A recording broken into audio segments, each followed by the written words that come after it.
It's been a little over 10 years since Amnesia: The Dark Descent released here on the PC and helped birth the whole facecam horror game Let's Play trend right here on YouTube, while also kickstarting the careers of many content creators in the process. There was a sequel, Amnesia: A Machine for Pigs, that was released back in 2013, but that wasn't developed by the original team. It's only now, a full decade later, that we get to see what Frictional Games can achieve with their very own in-house engine running on modern hardware, so let's do that, shall we?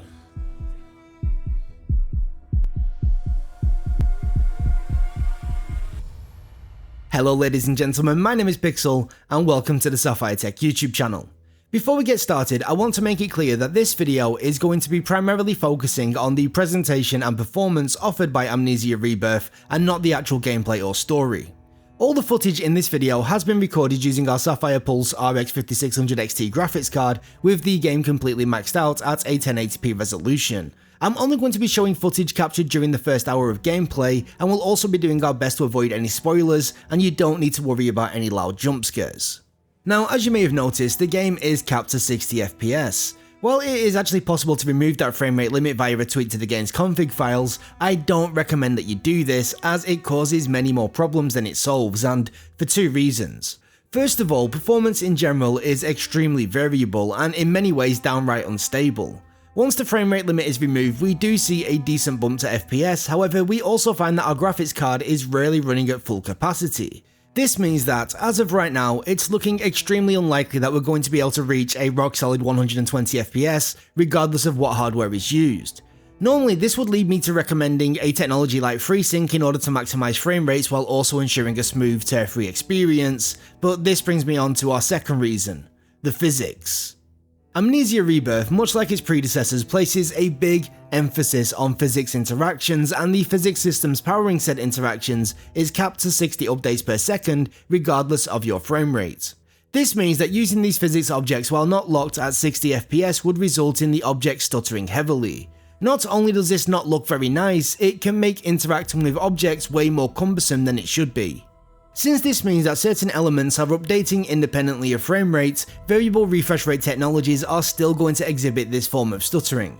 On top of that, the game also suffers from random bouts of rather erratic frame times, which not only causes lots of judder, but can also make mouse movement feel pretty horrible. Due to the reasons listed, I strongly suggest that you stick with the 60 FPS frame cap.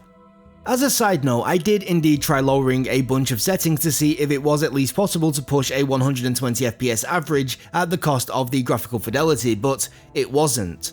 In my testing, going from maximum right down to minimum settings barely even shifted frame rates by 10%, and so I'd strongly recommend that you not even bother lowering anything unless you're really struggling to hold a solid 60 FPS minimum. Unfortunately, while playing at a 60Hz VSync did result in very smooth gameplay most of the time, it certainly wasn't flawless. For some reason, this engine really struggles to offer consistent frame times. The frame time spikes are visible in the performance overlay, and while thankfully the game does still appear to produce a full 60 frames, the frames produced during a spike don't appear to be temporally accurate, which makes the game feel very muddy to control and often still presents as judder/stutter. The one saving grace here is that the game itself isn't exactly reliant on super accurate movement or even quick reaction time, so thankfully these issues don't majorly impact on the actual gameplay, but please make no mistake, they can and often do subtract from the feel, and on the extreme even rip away from the very immersion which, in my opinion, is vital for an effective horror experience. But that is enough about me going on about the performance. Let's now take a look at the presentation. Amnesia Rebirth is what I like to call pretty ugly, meaning that it's simultaneously both extremely pretty and extremely ugly. You see, Frictional Games are immensely talented when it comes to crafting beautiful panoramas. There are numerous areas that you'll come across in the first hour alone that are legitimately stunning. It's just, under closer inspection, it's instantly apparent that the underlying asset quality just really isn't that great.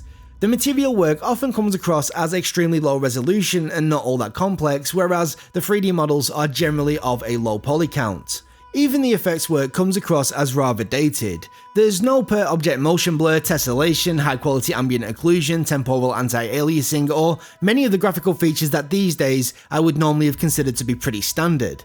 Though I have to admit the game does at least manage to, when not filled to the brim with post-processing, put out an incredibly stable image, to the point where I even wondered if there's some super sampling going on. I don't think there is, but there's no denying that at times the game is able to produce super clean frames.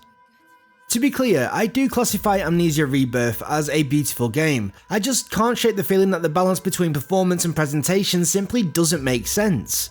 If you was to show me a 30-second clip of gameplay, perfectly synced, and ask me what sort of frame rate I'd be expecting to be running this game at, I would have most likely told you a number in the 200 to 300 range, and yet, in reality, we are getting nowhere near that. Like I've already said, the developers over at Frictional Games are immensely talented, and so it would be a massive shame if the talent was being suffocated by their own in-house tech. Don't get me wrong, if you are happy with full HD at 60 FPS, then Amnesia Rebirth has most likely got you covered, especially if you're running a GPU like our Pulse RX 5600 XT. However, if you're hoping to see performance that scales with the hardware that you throw at it, you'll likely be very disappointed. But with that said, that is once again going to be me done for today, so thank you so much for stopping by and watching. If you are new around here, I hope that you'll consider slapping that subscribe button and dinging that bell so you get notified of our future uploads. You can leave any questions, suggestions or feedback down in the comment section below, and as always, a like would be very much appreciated. For now though, from myself and everybody here at the Sapphire Tech YouTube channel, thank you so much for stopping by and watching, and until next time, we will catch you later. Bye bye.